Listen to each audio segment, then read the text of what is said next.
at this.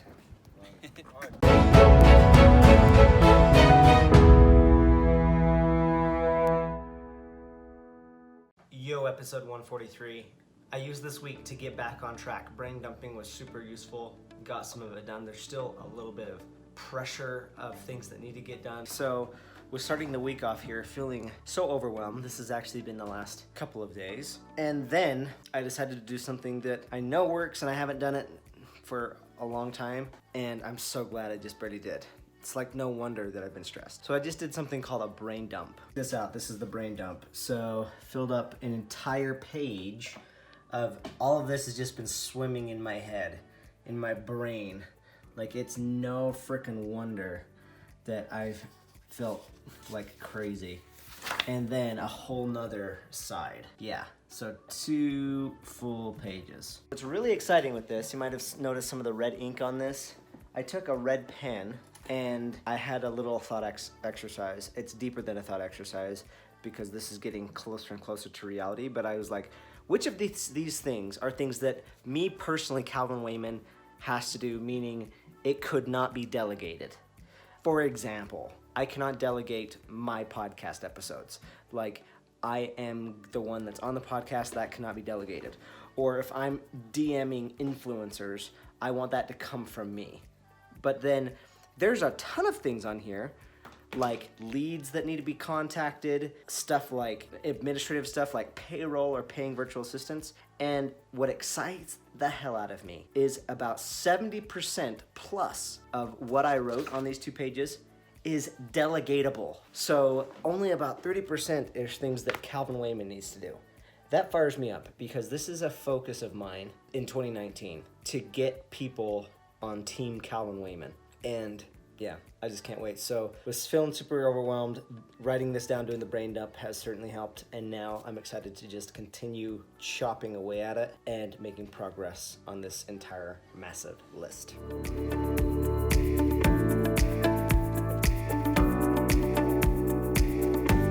Happy cold morning.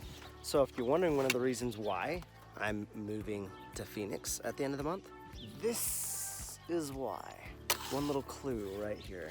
This is one of the reasons. Anyway, I'm heading down to Vegas for the day to interview Mr. Brad Lee and potentially Mr. Jordan Stupar. He hasn't really confirmed a time, but we'll see. But I'm excited about that because usually I like to take Saturdays as a day to myself anyway, and I like to listen to audiobooks, and Vegas is about a 2.5 hour drive, so it's gonna give me plenty of time to get some audiobook listening in and also do some in-person podcasts. So yeah, I'm looking forward to it.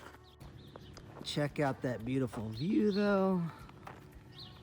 Yeah. Clouds are low. It's awesome.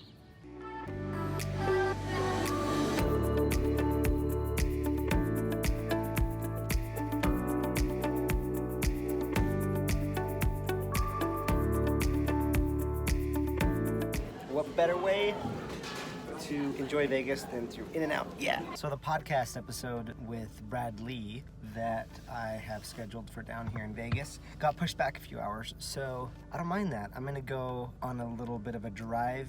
I can't remember what the area is called, something like Red Rock Mountain area, and I'm gonna go listen to this audiobook, Shoe Dog. By the way, I'm so loving this book. It's one of my favorite books I've ever read. Just having it be an autobiography where the author's talking about his own experiences with creating Nike and all that, it's just awesome. So yeah, I'm gonna soak up the day and listen to a great book.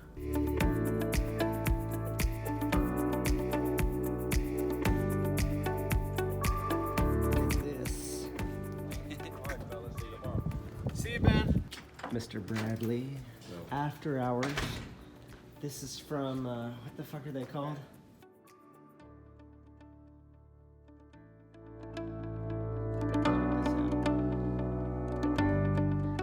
CGI shit with this room. Check that green screen, white backdrop. Lights.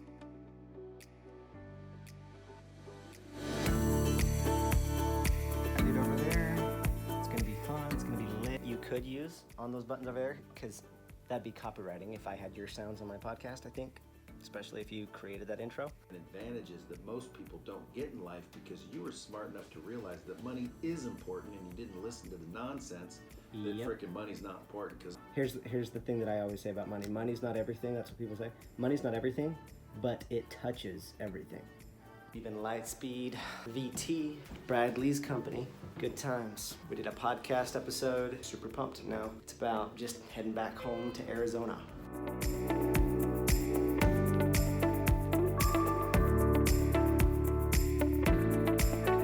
Also thinking about the changes, like with the move to Phoenix, getting those details worked out. There's still stuff with my car that was wrecked, working out some insurance stuff there.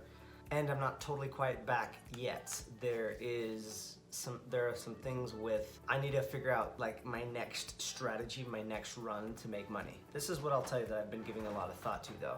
This week with all of the things that have been swirling around and having more than 2 pages of stuff that I need to do, I've been thinking way more seriously about hiring an operations person, somebody that can help me execute on everything. I know I'm getting closer and closer. Speaking of that, that is just a big focus of mine, is to get more and more people that can help me. There's a guy that went to Thrive and then I hung out with in Miami who said he wants to help me with video, and my other video person who was doing a little bit has gone a little bit of MIA. This new guy just barely edited an episode of Making the Millionaire and it looked great, so we're gonna keep it going and seeing how that goes. And also kind of a win that I now have to think a little bit more about is my TEDx talk is out. So the editing's done on it, it's posted on their page. We just got the link and everything the other day. Here's the only downside to it. It's a pretty big one. The audio on the video fucking sucks. Yes, the audio sucks. So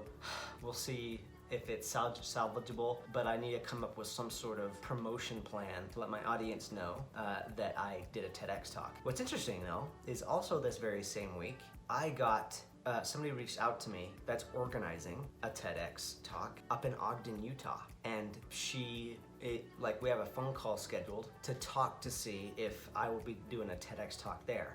So that's super interesting. So we'll see how that goes. Another thing I want to document as a habit that I'm cultivating and developing, and is such an important thing I've wanted to have as a steady goal for a long time. By the way, guys, it is freaking snowing a lot. At least it has. You guys should see this. Like, this is just over the night. I don't know if you kind of see it. I would say it's at least like 4 inches of snow. Yeah, it's wild. Anyway, the habit of writing every day 500 plus words has been super useful, and that's something that I did every single day this past week, and I'm gonna continue to do. You might have seen I also went to Vegas on Saturday. Just spent the entire day in Vegas to interview Mr. Brad Lee. It's not Bradley, Brad Lee.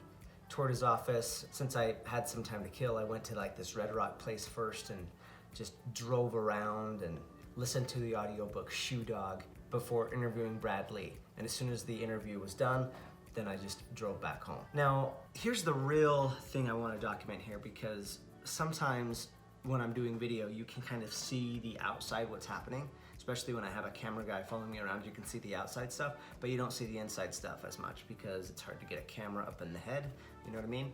There are 2 main things that I did this week that I want to document that I think were pretty huge. One of them was a mindset shift around money and the way that I view money. It was after having a conversation with my wife, Becca. And this is what we noticed. My focus, or when I'm thinking about making the $1 million, a lot of times it's doing it in a negative way, where I'm thinking like, oh, I'm a bad person because I'm not there yet. And when I'm thinking of the $1 million, I notice that it's not pulling me in that direction. It's making my energy feel weird. And so the shift that I'm making is, I've already known this in some level, that when you have a goal like that that's a result, it's way better to focus on something else. That if you know that if you do that, then the money comes as a byproduct. Like helping people, giving value, building something for people. Like if I focus on that and I deliver to people well, then the money piece comes as a byproduct. So the shift that I'm making, and it's in the early stages, but I want to do more of it, is ironically, especially for the show, is to forget about money. Like literally see what I can do to forget about it. In fact, Becca's gonna help me by offloading a lot of the, like doing payroll, paying my VAs, doing finances. I'm still gonna do a little bit of it, especially right now, but the conversation is going that I'm gonna transition out of it. I'm not gonna have money goals on my calendar or on my set for the month as like something I'm going after. Not that it's bad, but because we just noticed with me personally, it's not working. Not that it's just not working, that it's like, it's affecting me negatively. Like my energy's being like weird when I'm thinking about money. It's not being productive. It's not serving me. So I'm gonna see how that goes, because like we're just playing with it. Just the idea. Like I've not realized how much I worry about money, and just the idea of literally not having to worry about it and have somebody else that's going to help me with it, like already gives me so much more energy, makes me feel so much better. And we'll see, because of course there's the fear in the back of my head that's like, is that gonna make things worse? Like, are you like, because you're not thinking about it, like what if you go deeper down and your bank accounts get drained and all that? So there's all that bullshit. But what I have to believe when I just think about it for a second is with better energy and knowing that I want to serve people, then money will come as a byproduct. So that's one thing. Now here's the final thing that I did a day this week that I just want to document because it seems so simple and yet very significant. When I'm looking up all this that I got to do, that's a whole list of things. That's a whole list of things. When I'm looking at all these things I have to do, it is easy for me to get overwhelmed. It's easy for me to put a lot of pressure on myself, especially when I have goals of getting up at 4:30 in the morning and it's not happening and all these things. And so one thing that I do to hold myself accountable, but also to track and to see how well I'm doing, is at the end of my day, in my book here, I will write things that I did, and I also give myself 2 different scores. One of them is called emotional measure, and the other one is squeezed. And squeezed is, I imagine a lemon. Like how much did you squeeze out of that lemon? How much, and I think of that wet lemon as like the day. How much did you squeeze out of that day? And so I give myself a score on a scale of 0 to 10. How much I feel like I squeezed that day. And again, I'm usually pretty hard on myself because I've always felt like, well, I can always do more, I know I can always do more. But the thing that I did that for whatever reason, the energy shifted enough when I did it, I wanted to bring it up here, is on Friday, a day that honestly I didn't get up at 4:30, didn't get up right when I wanted to, it was more like 6:30 or 7. And yes, I slipped a little bit. I still got to work. And so what I did that day, let's see if you can see, I gave myself a squeezed score of 10. So I gave myself a 10. Why? Because what I realized that night is I fucking am doing the best that I can. And yes, I'm not always perfect. I'm never perfect. And there's one side of it that's motivating, that's saying, okay, you did a 7 today, let's see if you can do 8 tomorrow or then 9. But I've never given myself a 10. And I think that like it makes sense to always want to have something to aim for or to like improve upon. And I am improving upon these things. But I think what's also hard to deny is I also use that score to beat myself up a little bit because I didn't do what I should have done. And man, did that just feel good to just acknowledge, yes, I'm not perfect. Things aren't happening the way I want. I'm not gonna fucking give up. I'm not just throwing in the towel, but by God, I'm doing the best that I can. And so for whatever it's worth, I just wanted to document it here in Making the Millionaire. So that's a little piece of what's happening right now. The next couple of weeks are huge with promotions for the TEDx talk, with moving to Phoenix, finding some way to make more money, stuff with the prosperity loop or something like that. Like there's a lot happening and a lot that needs to happen, and there's still those pressures. So I'll let you come on and see how it goes. Welcome to the ride and the journey. I'm Calvin Lehman, and I will see you on the next Making the Millionaire episode. Peace out.